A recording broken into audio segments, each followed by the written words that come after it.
I keep seeing TikToks of China trying to become a global reserve by backing with gold. These TikToks are a year later than when I talked about it. But yeah, they're trying to do that. It's not even necessarily a reserve. It's look, I'm just saying that they would love for the yuan, their currency, to be a reserve currency, but it's not gonna be because people don't want to hold their money in yuan. Too risky. There's too many capital controls. So here's the deal. Give me a country. Australia's a good one. Let's go Australia. And this is China. Australia might give raw materials, minerals to China, and China might give cars, cell phones. What else does China make they sell in Australia? A couple things like Labubu, solar panels. They might sell these things back. Whoever is, I wouldn't say winning, but whoever's got the larger part of this trade is going to end up with more stuff, and the other person's going to end up with more money. So let's say this is like 50 billion of stuff. And let's say this is, this is probably be more. Let's say it's 50 billion and this is only 25. So the difference is 25 billion that China bought. So China is going to give you yuan for this. They end up with 25 billion in yuan, plus 25 billion in like cell phones and shit. But Australia doesn't want this money. They don't know what to do with it. They already bought what they want. So what China's going to do is settle the difference in gold. Whatever this doesn't balance to is going to be settled in gold. So this 25B will be turned into 25 billion of gold. That's the idea. China is like a massive exporting nation. They're going to trade with everybody on earth. And whatever the difference is between your trade deficit just gets settled in gold. That's the idea. That's why China's building these gold vaults in like the Middle East and all over. China's usually want the surplus, but I'm just like, if they didn't have a surplus, if you were China's not going to have a surplus with like the Middle East because they're going to sell them a lot more oil than they're buying from China. There's a few countries that can have surpluses with China. If you have a surplus with China, you're going to end up with gold, basically. And if you don't have a surplus, you just end up with a lot of Chinese goods. It doesn't matter. Like the currency doesn't matter at that point. You're trading your shit and you're getting stuff you want to buy. The currency is just how you do the exchange. But for a long time, the only thing you wanted to hold, if it was any country, even if it was Australia and China or Australia and Germany, any countries, the difference would be settled in dollars. If I'm giving you 10 and you're giving me 6, well, then I end up with, I want to have $4 at the end of it because that extra money, that leftover, I can go do something with. That surplus is like, okay, now I can go buy real estate, or I can buy stocks in the biggest stock market, or I can go invest in safe treasuries, or I can go buy oil. That's why that's why reserve currency is powerful. But instead, China's going to replace that with gold. Aren't companies the ones trading? Yeah, again, this is not like just two guys handshaking. I'm the leader of China and Australia. It's in the aggregate. But they would create these stations where you can convert your yuan to gold. That's why they're making these vaults in the Middle East. Why don't they want to hold yuan? Mostly because if you've used enough yuan to buy all the goods you want from China, holding it is pretty bad because they artificially make the currency weaker than it is because they want to make their exports stronger. They have capital controls that make it hard to move the money around. You can't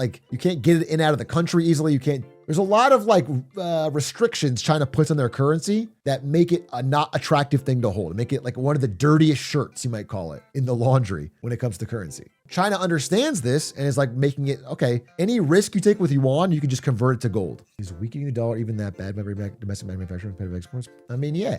That's one of the arguments, right? If you make the USD weaker, we could have manufacturing and export. It's not untrue. It's not crazy. It's just like people talk about it like the benefit you might get is down the road. And in the short term, everyone's paycheck feels way flimsier, feels way weaker. Things are way expensive. Prices go up. Why do we want domestic manufacturing? Manufacturing jobs suck and it's a very tough knowledge economy. No, this is not true. This is not true. At least in the way it's played out, it's that manufacturing leads to knowledge. That's the part that people didn't understand in the fucking early 2000s. And or they didn't care maybe just for price reasons. But the truth is, what shit happens in China is like a city like Shenzhen might have a battery factory right next to a guy that makes chargers, right next to a guy that makes connective wires, right next to someone that makes drones, right next to someone that makes chips that do language processing, right next to that. And all this shit has experts. Okay, people that build it day in and day out and they get better at it. And then if you're trying to start up an idea, let's say you're trying to make, I don't know, like a new drone idea, you can get an expert from here.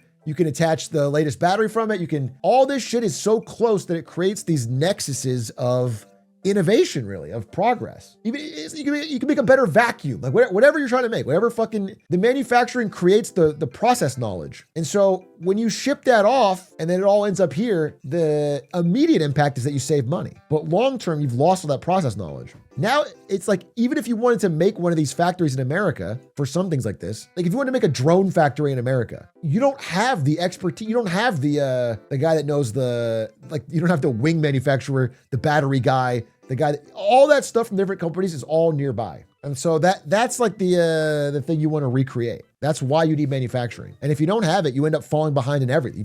It's like not just manufacturing you fall behind in everything. It ends up catching up to you in ways you don't expect. Additionally, if there's any difference of opinion, right now, the US has the largest military, of course, and they spend a ton on the military. And we have, at the highest level, incredible tech in the military.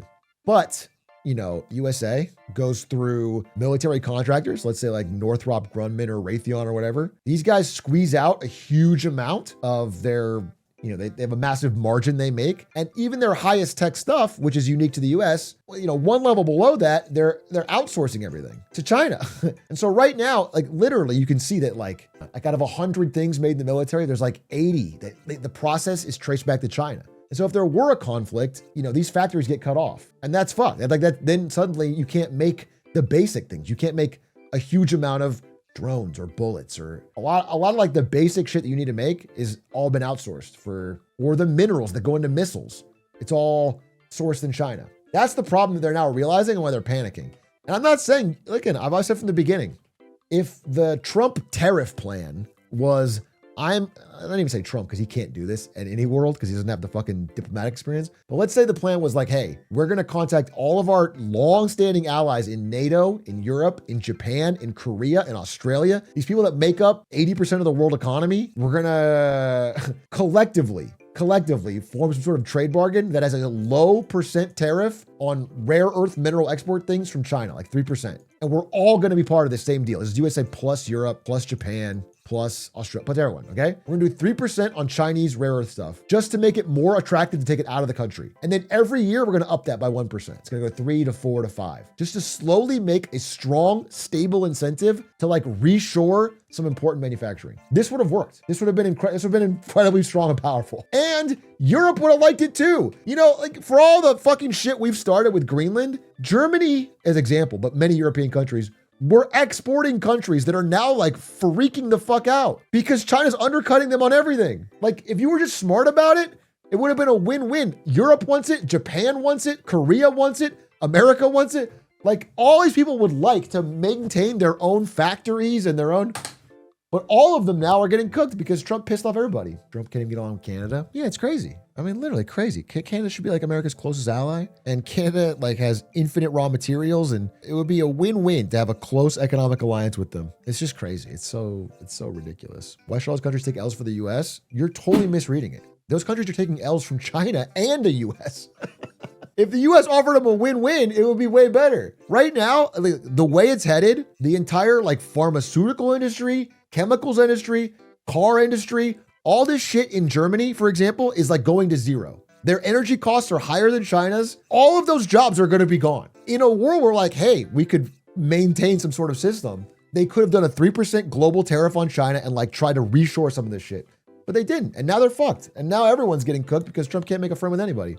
Serious question, how can a country with workers' rights and minimum wage compete with a country that isn't? Listen, the truth is that it's not the cost. I'm not saying this wasn't in the beginning, but the current reason manufacturing is made in China is not the cost. It's not that it's cheaper. It's not cheap labor. It is literally because of the process knowledge and the things they've built up to be able to make and ship stuff quickly. It literally, as a corporation, it is easier to go there. Rather than try to source it from different little spots all over the world that don't have the backups, they have like a fucking hub that has there's like 10 battery factories that can all do what you want to make for whatever thing you're trying to make these a battery. And then they can ship it easily because they've built up, they're right next to a port. Like they've built this efficiency. So that's why people use it now. That's honestly why. And if there's like a geopolitical reason that you want to have some of that stuff outside of China, which I think is fair, you have to do it in a way that, is like slow, measured, not chaotic, stable, with allies on your side.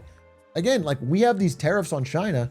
Let's be fucking real about this. China-US trade seemingly never been smaller post tariffs. But the truth is, China the second our tariff started on China, Chinese exports to Thailand and Vietnam and Singapore and all these other countries fucking spiked. And then all those countries, their exports to America spiked. Let's just be fucking honest. This stuff's still getting made there and it's still getting sold here. People are just getting around it. The transshipping is off the charts. It's just goofy, bro. You have to have like everyone in on the same game and willing to work together. Otherwise, they'll just go through somewhere else. It makes them need to charge more, which makes the US more competitive. It doesn't make it more competitive, it makes it more expensive. In practice, what happens is if you are a US tractor company and the only overseas competitor, because of all the shipping costs and the tariff stuff, can charge $1,600, then you raise your price to $1,599. That's what happens in practice, is that people just raise their price to the max they can. Competition is the best way for everything, is all I'm saying. Like, I think my core thing, and I've said a million times, but I really want to internalize with people, is like, when you can tell the person's telling you a good or service, fuck you, I'm going down the street. That is true economic freedom. That is better than any fucking system that's going to pitch you. Anytime you can do that and you can feel comfortable that there's someone else, then you're not trapped. I said gooder, fuck me. That's why Android's so important. Yeah, I think it's the most important thing. Well, that and money out of politics. But yeah, I think that's, can there be too much competition? People are talking about involution around in China. Dude, I'm glad you brought that up. You're clearly reading, and I appreciate that. I disagree. I actually think China is in, early, listen, in terms of stuff like this, China's like the most competitive capitalist nation on earth, by the way. Like they have like 60 privately owned businesses competing. In some areas, they are having their government step in to create monopolies, and they're going to have problems with that. They're already seeing some early problems with that. They in the phase where it's really competitive is fucking awesome. But now everyone falls for this.